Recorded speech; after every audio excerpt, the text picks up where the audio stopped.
삼성전자나 SK하이닉스 물리신 분들은 그냥 하면 될 것 같아. 금리 인하가 늦어지더라도 나는 관점이다. 혹시 지금이 바닥인지 아니면 더 기다려야 하는지.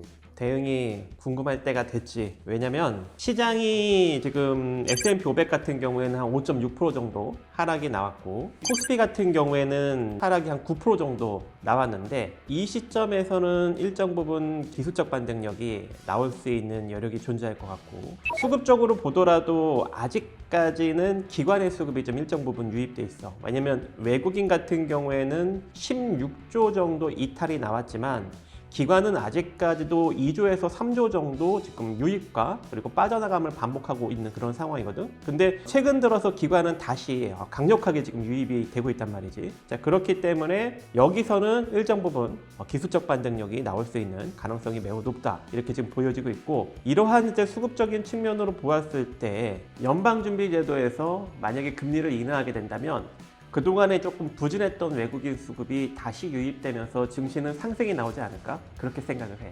물려있는 종목 어떻게 해야 할지.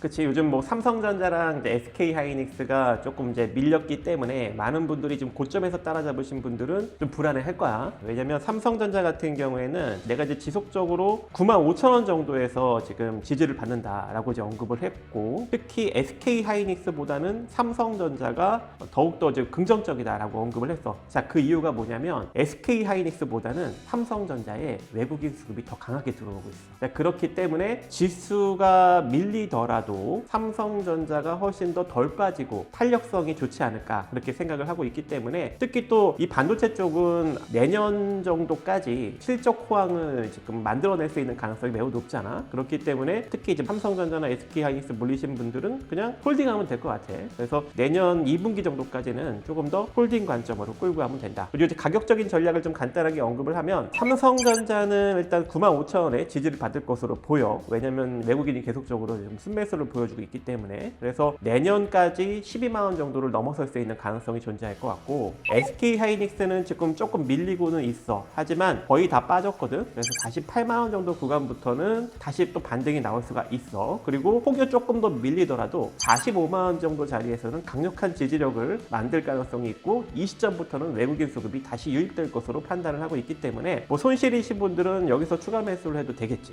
지속적으로 이제 우리나라 반도체 섹터가 핫하게 움직이려면 미국 기술주들도 눌리면 안 되겠지. 그렇기 때문에 엔비디아 같은 경우에는 많이 밀리면 안 돼, 현 시점에서는. 지금 근데 주가 외치가 너무 높아. 지금 월봉상 흐름을 보더라도 주가 외치가 상당히 많이 높기 때문에 지금 위치에서는 많이 올라가기보다는 적당히 기술적으로 짧게 치고 빠지는 전략이 훨씬 더 좀 유리하지 않을까라고 생각을 해. 그래서 조금 더 디테일하게 보면 현재 시점에서는 지금 엔비디아 일봉상 120선이 있어. 지금 이 자리에서 지지를 받고 있는 상황인데, 여기서 반등이 나와봤자 177달러 정도 수준에 놓여져 있지만 182달러 내지는 191달러 정도 수준에서 저항으로 걸릴 가능성이 존재해. 만약에 여기서 저항에 걸려버리면 얘는 더 이상 못 가는 거야. 하지만 엔비디아가 급격하게 눌리지만 않는다면 이대로 우리나라 증시는 더 올라갈 수 있다고 난 생각을 하고 있어. 그래서 웬만하면 엔비디아 같은 경우에는 180달러 선을 크게 이탈되지 않는 선에서 버텨주는 것이 우리나라에서는 좀 긍정적이지 않을까라고 생각을 하고 있고, 테슬라도 지금 많이 올라갔거든, 월봉상 흐름을 보면. 그렇기 때문에 여기서 엄청난 고수익을 창출한다라기보다는 일정 부분 가격만 버텨준다면 우리나라 증시에는 좀 긍정적이지 않을까 생각을 하고 있어.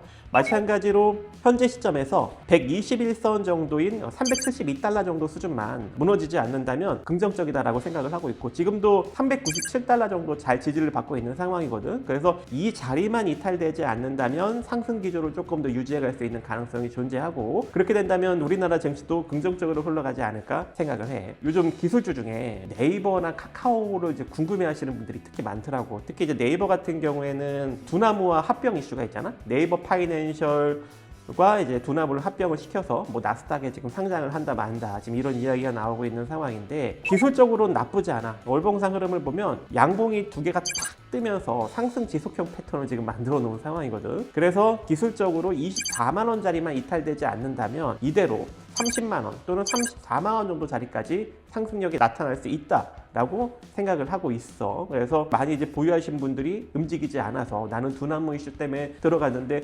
움직이지 않아요. 어떻게 해요? 막 이런 질문을 많이 하시는데 나는 그냥 편안하게 조금 더 끌고 가면 해결이 되지 않을까 그렇게 생각을 하고 있어. 그래서 홀딩 관점으로 일단 이야기를 해주고 싶고, 카카오 같은 경우도 잡았는데 왜 안 가나요? 지금 몇 개월째 지금 횡보가 나타나고 있지. 하나 둘 셋 넷 다섯 5개월 정도 지금 월봉상 움직이지 못하고 있는 그런 상황인데, 마찬가지로 이 종목도 54,000원짜리만 이탈되지 않는다면 괜찮은 거야. 그래서 월봉상 60선짜리를 넘어서면서 86,000원 정도 자리까지 시세 분출이 나올 수 있는 가능성은 있다고 생각을 해. 근데 브리핑하는 이 시점에 오늘 카카오가 조금 올라가더라고. 그래서 오늘과 같이 이렇게 좀 수급이 잘 붙어준다면 이대로 올라갈 수 있는 가능성도 높지 않을까 개인적으로 생각을 하고 있어. 오랜만에 외국인이 좀 수급이 들어오던데 따라가도 되는 건지. 나는 개인적으로 이제 따라가도 되지 않을까 이렇게 생각을 하고 있어. 왜냐면 현재 시장이 하락한 원인이 있거든. 그 원인이 미국 연방정부 셧다운 장기화로 인한 우려, 그 우려가 무엇을 불러일으켰어? 경기 침체 우려를 불러일으켰지. 그리고 고용지표 둔화도 같이 불러일으켰어. 그렇기 때문에 이러한 우려들 때문에 시장이 일정 부분 하락이 나온 상황인데, 이것을 한 방에 해결할 수 있는 건 무엇일까? 그게 바로 연방준비제도의 금리 인하야. 근데 12월에 동결로 갈 수 있는 가능성이 매우 높게 점쳐졌었지. 하지만 최근 연방준비제도 2인자인 존 윌리엄스 뉴욕 연방준비은행 총재도 금리 인하를 지지한 상황에, 이 사람 언급 이후로 지속적으로 금리 인하에 지금 지지를 한다는 발언들이 계속적으로 나오고 있는 그런 상황이거든. 거기다가 이 연준 파월 의장이 내년 5월에 이제 임기를 만료를 하잖아. 그렇게 된다면은 이제 차기 연준 의장이 이제 내정될 건데, 스콧 베선트 재무장관이 이 차기 의장에 대한 단일 후보를 크리스마스 이전에 발표를 한다고 해. 트럼프 인사로 발표를 하게 된다면 금리 인하 가능성이 매우 높아지는 그런 상황이 발생이 되겠지. 시장의 하락 요인은 따지고 보면은 금리 인하를 하느냐 하지 못하느냐에 달려 있는 건데, 현재 시점에서는 금리 인하 가능성이 매우 높아진 그런 상황이기 때문에 따라가도 된다 이렇게 이제 언급을 하고 싶고, 그렇게 된다면 AI 거품론도 충분히 잠재우면서 추가적인 상승력이 나타나지 않을까 생각을 하고 있어. 금리 인하가 늦어지면 어떻게 해야 하는지. 금리 인하가 늦어져도 나는 크게 시장에 영향을 주지 않을 거라고 생각을 해. 왜냐면 시장도 하락이 나왔잖아. 하락이 나와서 12월에 금리 동결로 갈 수 있는 그런 여력을 충분히 시장에 반영을 한 상황이었기 때문에, 만약에 12월에 금리 인하를 안 하고 내년 1월 이후에 금리 인하를 하더라도 시장은 크게 악재로 그걸 인식하지 않을 거라고 생각을 해. 그래서 만약에 지금이라도 외국인 순매수력이 유입이 된다면 그거는 긍정적으로 시장 상승력으로 바라보면서 적극적으로 투자를 하는 것이 좋지 않을까 그렇게 생각을 하고 있고, 국내 시장도 현재 이 외국인이 뭐 반도체, 방산, 원전, 전력기자재 이런 이제 주요 섹터에서 차익 실현을 지금 지속적으로